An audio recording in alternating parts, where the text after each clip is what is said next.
She tells him, ooh, love, no one's ever gonna hurt you, love. I'm gonna give you all of my love. Nobody matters like you. Hey guys, Mosa here, and today I'm bringing you my post-game review of the AFC Championship game. Now, without further ado, let's get started. Now, kicking it off with the passing game, we got Josh Allen, 48 passes, 28 being completed, 287 yards, 2 touchdowns, and an interception. Honestly, did very well, but not MVP-like levels like he was doing this year. But to be honest, the Bills made it all the way here, but their ride came to an end as Patrick Mahomes had 38 passes, 29 being completed, 325 yards, 3 touchdowns, no interceptions, on their way to not only win the AFC title, but most likely Super Bowl champions in back-to-back years. Now, last time I think a Super Bowl champions went back-to-back was back when the Patriots won their second and third rings, back in 03 and 04. Now, imagine that. They beat the Tampa Bay Buccaneers led by Tom Brady, the one who did that back-to-back Super Bowl championships, to get their back-to-back Super Bowl championships. That would be impressive by the Kansas City Chiefs. But to be honest, who did better here in offense? I think Patrick Mahomes did a lot better, even though both of them did incredible for their teams. But of course, Patrick Mahomes came out in the end as the victor. Now in the run game, we got Josh Allen, 7 carries, 88 yards. Then we got Devin Singletary, 6 yards, 17 carries. TJ Yeldon getting 3 carries for 15 yards and 2 carries for 9 yards from Isaiah McKenzie. On the Kansas City Chiefs side, we got Darrell Williams getting 13 carries for 52 yards and a touchdown. Mecole Hardman getting 1 carry for 50 yards. And then we got Clyde Edwards-Helaire, the insane rookie running back, getting 6 carries for 7 yards and a touchdown. And Patrick Mahomes, 5 carries for 5 yards. Now, honestly, who did better? Definitely Kansas City again, because honestly, on the run game, they were dominant with 2 incredible players. Mecole Hardman, very good player. Darrell Williams, very good player. And as well, for a rushing touchdown from Clyde Edwards-Helaire, honestly, they did all very well. But I think that maybe you can give Josh Allen, since he was the leading rusher of his team, a bit of credit, but I still think that in the end, Kansas City is the victor in the running game as well. Now let's move on to the receiving game, where we got Cole Beasley, 9 targets, 7 receptions, 88 yards. Stephon Diggs, 11 targets, 6 receptions for 77 yards. Dawson Knox, 8 targets for 6 receptions and 42 yards and a touchdown, while TJ Yeldon gets 5 targets, 4 receptions, and 41 yards. John Brown getting 4 targets and 2 receptions for 24 yards. Devin Singletary getting 3 targets, 2 receptions, and 9 yards.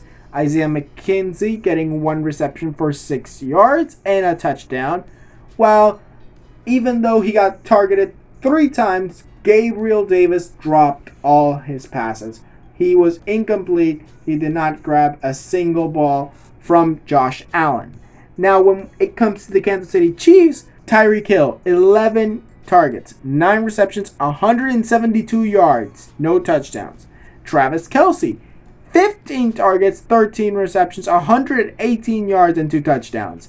Byron Pringle, 5 targets, 3 receptions, and 22 yards. Darrell Williams getting 1 reception for 9 yards. 3 targets, 2 receptions, and 4 yards, and a touchdown for Mecole Hardman.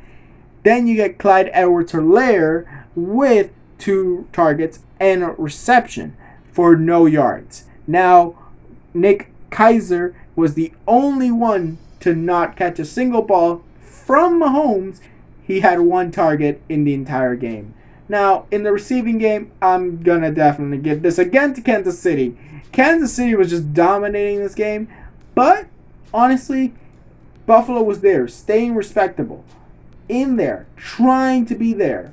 But, of course, both Kelce and Hill definitely destroyed the Buffalo Bills.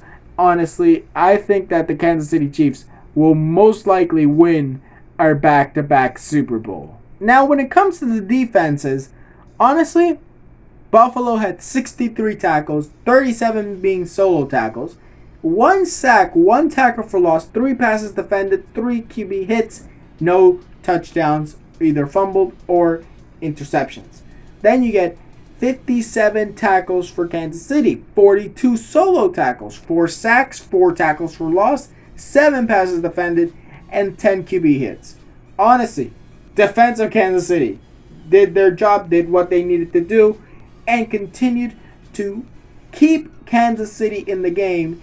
And honestly, at times, I worried about Kansas City, but not as much as, honestly, there was some plays that they got stopped, and I was like, oh my God, is this going to really change something? Because honestly, anything could happen on the football field. Honestly, Patrick Mahomes could throw an interception, it goes back for 6. Or he could just throw an easy dink-dunk touchdown, and boom. But regardless, I think that these games, both the NFC and AFC championships this year, were very, very interesting. And hopefully we see a very interesting Super Bowl here in Tampa Bay, over there in Tampa Bay, as I'm not in Tampa. But honestly, I hope to see a very, very incredible Super Bowl between Tom Brady and Patrick Mahomes versus the Tampa Bay Buccaneers and the Kansas City Chiefs. Now, my conclusion for this game is that it was a dominant game for the Chiefs, 38-24. That is an incredible scoreline. But honestly, was Buffalo in it? I honestly think Buffalo had chances, but they just couldn't get it done. Unlike Kansas City, who every single time they got the football, or majority of the times, they did what they needed to do and scored touchdowns. Honestly, Kansas City is the most likely team in the 2020s to win back-to-back Super Bowls. You might see maybe 1 or 2, but Kansas City is the most likely this year to win a back-to-back Super Bowl. But I'm not saying they're going to go for a three-peat next year, because even though that would be something that could happen, honestly, when it comes to three-peats, never in the NFL history has there ever been a team to three-peat. It nearly has happened before, I believe, with the 49ers led by Montana and the Steelers of the 70s. They were teams that could go three-peats, but they just couldn't get it done at the end in their third time. Either because they didn't go, or they basically did get there, but they lost, which I'm not really sure.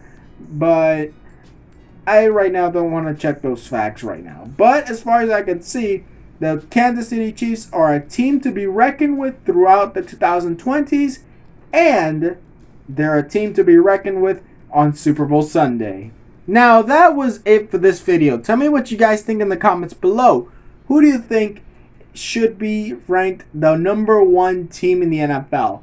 The Tampa Bay Buccaneers or the Kansas City Chiefs? Tell me down in the comments below, and tell me what you think about this game in the comments down below. Now, like this video if you liked it, subscribe and hit the notification if you want more videos, and I'll see you guys next time.